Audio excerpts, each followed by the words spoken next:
League आइन की इस्लामी शिकों की मुखालिफ बन गई। मुस्लिम लीग नवाज ने बिलाखिर अपना इलेक्शन मंशूर पेश कर दिया, जिस पर मेरा सबसे बड़ा एतराज़ इस वादे पर है कि नून लीग अगर इलेक्शन जीत गई तो आइन के आर्टिकल 62-63 को अपनी असल शक्ल में बहाल करेगी। प्रोग्राम हिडन ट्रुथ से आपकी खिदमत में हाजिर हूँ, किरण खान।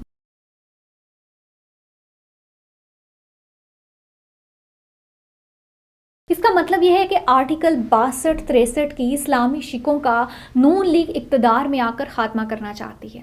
ये वो इस्लामी शिकें हैं जिनको जनरल ज़ियाउल हक मरहूम के दौर में आइन में शामिल किया गया था और 2010 में पीपल्स पार्टी के दौर में जब आइन का मुकम्मल जायज़ा लेने के बाद पार्लियामेंट ने मुतफ़क्का तौर पर 18वीं तरमीम के ज़रिए दस्तूर में 100 से ज़्यादा तरमीम की, तो ये फ़ैसला किया गया कि आइन की किसी भी इस्लामी शिक को नहीं ख़त्म किया जाएगा। इस सिलसिले में नून लीग उस वक्त आर्टिकल 62-63 के हक़ में थी।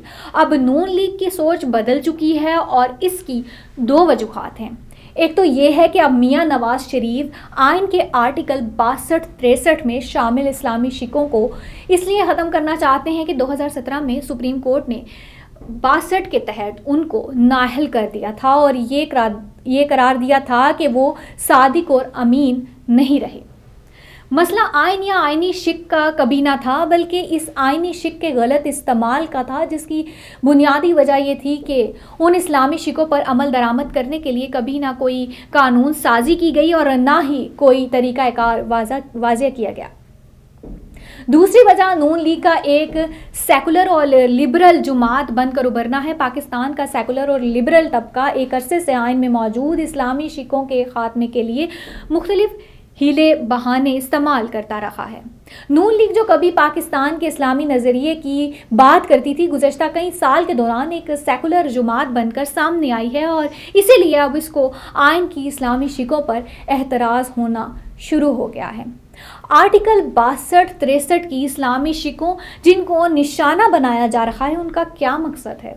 उनका मकसद ये है कि जो पाकिस्तानी मुसलमान मेंबर पार्लियामेंट बनाना चाहते हैं, वज़ीर आज़म, वज़ीर आला, वज़ीर मुशीर बनना चाहता है, उसे सादिक और अमीन होना चाहिए। अगर सादिक और अमीन के अल्फाज पर एतराज़ है तो सच्चा और ईमानदार लिखा जा सकता है। वो अच्छे किरदार का मालिक हो और आम तौर पर वो इस्लामी तालीमात का खातिर ख्वाह इल्म रखता हो और इस्लाम के मुकर्रर करदा फ़राइज़ का पाबंद हो और कबीरा गुनाहों से इज्तनाब करता हो और वो नज़रिया पाकिस्तान का मुखालिफ ना हो।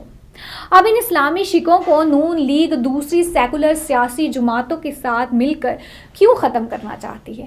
एतराज़ अगर ये है कि इनमें से किसी शिक का अदालत ने गलत इस्तेमाल किया, तो इसका इलाज ये है कि उन इस्लामी शिकों के नफाज के लिए कानून साजी की जाए, एक मैकेनिज़्म बनाया जाए ताकि एक तरफ उन शिकों की रूह के मुताबिक अच्छे किरदार के हामिल अफराद ही पार्लियामेंट के मेंबर बन सकें और दूसरी तरफ किसी अदालत को इन आइनी शिकों को अपनी मर्जी और मंशा के मुताबिक इस्तेमाल करने का मौका ही ना मिल सके।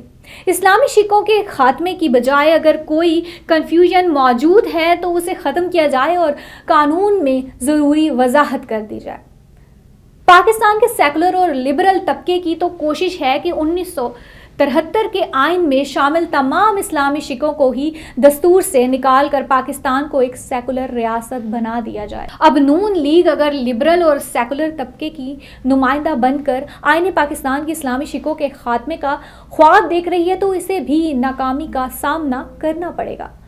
मुझे हैरानी उन नून लीगियों पर है जो माजी में नज़रिया पाकिस्तान और इस्लामी आइन के दिफा में बड़ी बड़ी बातें करते थे, अब कैसे खामोश बैठे हैं। बल्कि नून लीग का मंशूर बनाने वालों को भी चंद एक ऐसे अफराद मौजूद थे जो हमारी रियासत का अलमिया है। प्रोग्राम हिडन ट्रुथ से अब तक के लिए इतना ही। देखते रहिए DTV आनंद, देसी TV US से और हमारा OTT प्लेटफॉर्म DTV फ्लिक्स, जहां 2000 से ज़ायद चैनल्स को देखा जा सकता है।